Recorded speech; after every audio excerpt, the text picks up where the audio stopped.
joining us on the line. Donald, we're very much looking forward to this fight coming up in Pittsburgh. First of all, the decision to fight at welterweight, was this an opportunity presented to the UFC or something that you wanted to fight at a weight class above what we usually see you at? No, they just called me. I was to fill in for a fight, and then the guy I was filling in for got hurt, and the next guy they tried to find didn't take a fight, and the next guy failed a drug test. So it's just been an ongoing jumble of opponents. So it's good. Hey, Donald, when you look at the way guys have been fighting recently, you see people fighting on the outside a ton, like Stephen Thompson did against Hendricks, tons and tons of footwork. What do you think of that kind of fighter? Do you enjoy tracking that guy down and keeping him in your headlights? How do you fight a fighter like that? Yeah, I mean, the age is changing from back when I first started to the fight game now. You know, it's evolved so much. You either got to evolve with it or time to retire. So, but yeah, Wonder Boy, he looked good, man. He was definitely flashy and on the outside, like you said. Can you tell us, Donald, a bit about what happened just recently? I mean, you're on your way to practice and you end up rolling your truck. That would take most people probably out of their training. Instead, you just got right back up and went right to training that very day. What exactly happened? Well, we had to flip the truck back over first to park back at the house. Driving like an idiot. Having fun, having too much fun. That's what happens when I get a supercharged truck. It's too much ass, I guess. Do you need to win 50 grand now to buy a new truck? That truck was worth way more than 50 grand. That was a one of one. That was signed by Jack Roush himself. Signed the engine and signed my dashboard. So yeah, that was like a specially built. But what you gonna do? Living life, having fun. So I was having a hoot. So. Donald, you talk about the evolution of mixed martial arts. Obviously, we know that you enjoy your life inside of the cage and outside of the cage. Where's the balance for you? Yeah, the balance.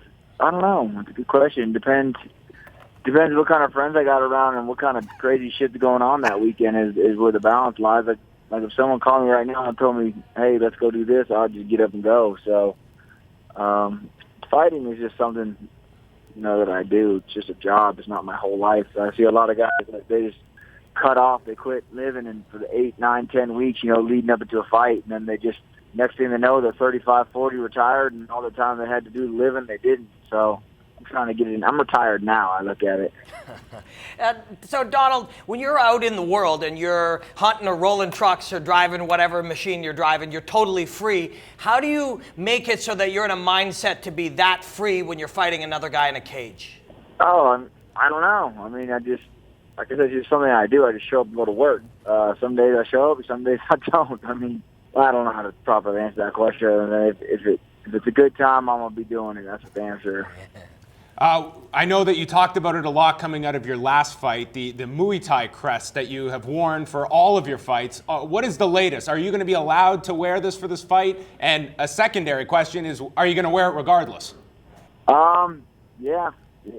We're in the works with that. Dana and I are talking, and I think they're going to allow me to wear it, figure it out. But the fine sucked. That was a no bueno. So. But I gotta put it out there and let y'all know that I knew I was getting fined. It's not like I can't play a victim where I'm like, oh, I can't believe they just fined me. Like what, you know what I'm saying? Like I knew going into the fight that I was gonna be fined. So, it was my decision and that I did it, and so I gotta fully take, credit for that. The amount, I did not realize it was gonna be that. But hey. We live and we learn, right? And for those that might not be familiar, why is this crest so important for you, Donald, and the reason that you do want to have it displayed? Oh man, it's something I've just worn my whole career. It's not superstition because I've had my ass whipped wearing it. I've won fights wearing it, so it don't matter. But it's just something I do, man. It's just a piece of American flag, and I don't know. It just means a lot to me, When you first heard this cat's name was Cowboy, what did you think? I remember when this kid first came, I think I was on a lake somewhere wakeboarding, and Dana texted me and said, "Did you see this other kid Cowboy fighting?" And I was like, "Dana, I don't watch no damn fight tapes. I don't give a shit." And he said, pretty good kid. And I was like, we'll see. And then, he's been winning fights and whatever, bull rider, whatever. It don't make no difference to me. If a guy wants to go out there and call himself a cowboy, I don't know why you'd want to name yourself the same thing somebody else has, but hey, whatever.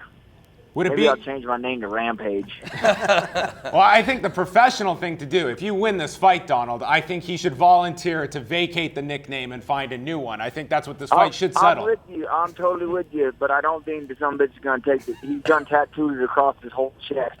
So maybe he can put a little squared up next to it or something. I don't know. When you step up to fight the original cowboy, I think you should have to be willing to put the nickname up for grabs, or else really, how can you call yourself the cowboy when you're going to be a secondary cowboy? I mean, it doesn't work like that. I'm with you. And it'd be one thing if I was like retired or done, you know what I mean, and then it was there, but I don't know, man. It's odd to me. But hey, he's Brazilian, maybe doesn't understand the ways of the West. Final thing here, Donald, before we let you go, are you going to be looking to fight more at 170 this year? If those fights come your way, are you happy just to go back and forth between weight classes, or might we see you stick around here at welterweight? I'm 175 pounds right now, so this is going to be a stupid dumb weight cut. My coaches and training are all going to love it because we'll be able to eat the whole week. But I don't care. I'll go back and forth either way. It makes no difference to me. I just want to fight, You can go ahead and keep them balls rolling. I'll be happy.